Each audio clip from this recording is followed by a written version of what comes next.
Bonjour, dans cette très belle paracha de Chayei Sarah, nous parlons de la vie de Sarah, malheureusement du départ de Sarah qui était la femme d'Abraham, la première des matriarches, qui a vécu 127 ans.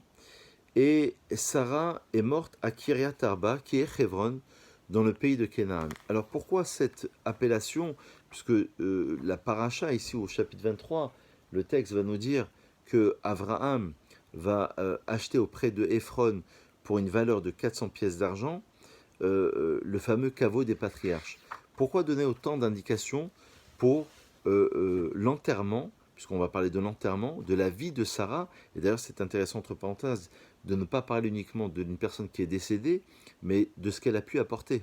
On parlait de Chayei Sarah, des vies de Sarah. Alors, tout d'abord, Kiryat Arba, c'est l'ancien nom de Hebron. Alors, on peut retrouver dans les Juges, au Juges chapitre 1, verset 10, où les Israël, là-bas, on dit pourquoi le Kiryat Arba, c'est-à-dire la rencontre des quatre, littéralement. Ça fait allusion aux quatre géants qui s'y trouvaient, ou aux quatre couples, évidemment, qui ont été inhumés. Adam et Ève, il y a Avram et Sarah, Yitzhak et Rivka, et bien sûr Rachel et Léa. Pardon, Yaakov et Léa. Le Zohar, il voit une allusion à Kiryat Arba en disant que peut faire allusion aux quatre lettres du tétragramme, tout comme Aaron, Myriam et Moshe sont morts par baiser divin. Sarah, elle aussi, mourut, innocente et pure, dans l'enceinte Kiryat, ça veut dire une cité ou l'enceinte des quatre lettres du nom ineffable. Parce qu'elle est morte, dit Rashi, à 100 ans, 20 ans et 7 ans. Et là-bas, Rashi est célèbre, il est classique. Ça veut dire 100 ans dans la pureté, dans la beauté. Ça veut dire qu'elle est repartie comme étant une femme avec toute sa pleine puissance et sa pureté.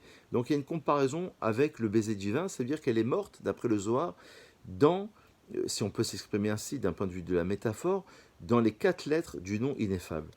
Je voudrais qu'on s'arrête sur la Maharat Amarpella parce que c'est le caveau des patriarches et là il y a une très très belle explication qui concerne justement, qui nous parle de la Maharat Amarpella dans le sens où la Meharat Amarpella signifie le caveau, comment dire, le caveau doublé, littéralement, la grotte doublée. Et l'idée, elle est très intéressante, relevée par le Maral de Prague, c'est que le Kaful Kefel, c'est la double dimension, la dimension du tzaddik dans ce monde-ci, qui se réalise dans ce monde-ci, mais qui donne ses fruits, qui a des conséquences dans le monde futur. Et donc, quelque part, Meharat Amarpella, Chevron, ça veut dire Chibour, l'attachement, la liaison, la relation entre son monde-ci et le monde futur. Lorsqu'Abraham est rentré dans la grotte, il a senti l'odeur du jardin d'Éden. C'est Chibour, les âmes doivent passer après le décès. Vous savez, dans le Zohar, il est écrit que les âmes passent par l'endroit de Chevron, l'endroit de la prière. On rencontre la Shekhinah, c'est au Kotel. La Meharat Amarpella à Hebron, c'est pour ça qu'il y a autant d'histoires et autant dans la géopolitique moderne, de tensions autour de, et je vais citer tout de suite un midrash, autour de la Meharat Amarpella à Hebron, parce qu'il y a un chibour entre Olam Hazé et Olam Haba. Meharat Amarpella, ça veut dire la grotte qui est doublée, ça veut dire que la dimension du tzaddik qui se réalise dans ce monde-ci et qui porte ses fruits dans le monde futur. La liaison se fait à cet endroit-là, entre ce monde-ci et le jardin d'Éden, le monde futur. C'est le Chibo. Et il y a un très beau midrash qui dit qu'il existe trois endroits où les peuples du monde ne peuvent contester les droits de propriété. Parce que là, Abraham fait l'acquisition. C'est ce que dit le texte. Le champ d'Ephron devint la propriété d'Abraham. Donc il y a trois endroits du midrash où personne ne peut contester les droits de propriété, normalement. Caveau de Marpella, le temple et le tombeau de Joseph.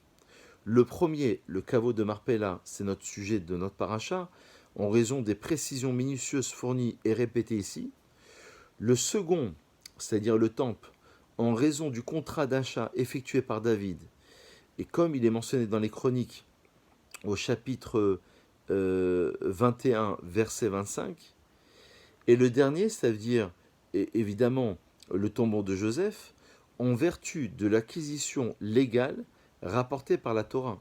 Et là-bas, il est dit, il acquit la portion de terrain auprès et il établit sa tente de la main des enfants de Hamor, père de Shechem, pour 100 Kessita, Béméa Kessita.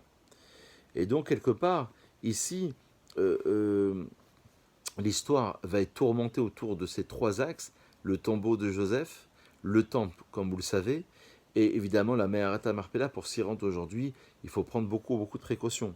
Donc la destinée d'Israël a voulu qu'il fasse pendant de longs siècles, entre les mains, euh, euh, qu'ils fussent pendant de longs siècles, entre les mains des nations étrangères et ennemies. À l'époque actuelle, l'emplacement du temple se trouve toujours dans notre possession, évidemment, de même que celui du caveau de la Marpella à Hebron et celui du tombeau de Yosef. Donc on a encore ces trois difficultés, évidemment à Naplouse et à Hebron, et évidemment le temple, il y a encore une partie qui n'est pas entre nos mains. Et donc quelque part, c'est le souhait qu'on a, c'est de pouvoir retrouver ces trois propriétés qui appartiennent profondément à Israël. Je souhaite une bonne réflexion et évidemment qu'on puisse se réaliser, comme on l'a dit à l'instant, à travers la Me'arat Marpella qui représente la dimension de ce monde-ci reliée au monde futur. Lorsqu'on fait une action, on connaît l'effet papillon dans le sens négatif, je l'ai dit, je l'ai répété à plusieurs reprises concernant la crise sanitaire. Il va falloir appliquer l'effet papillon aussi dans le sens positif. Faire une action, ça a forcément des répercussions dans les mondes supérieurs, mais aussi dans ce monde-ci. Faire une tzedaka, aller voir un malade, mettre les téphélines, faire un télim pour une personne qui vient de décéder, toutes les actions qu'on va faire, il y aura forcément des répercussions. C'est l'enseignement de la Me'arat Marpella. Bonne réflexion et à très vite.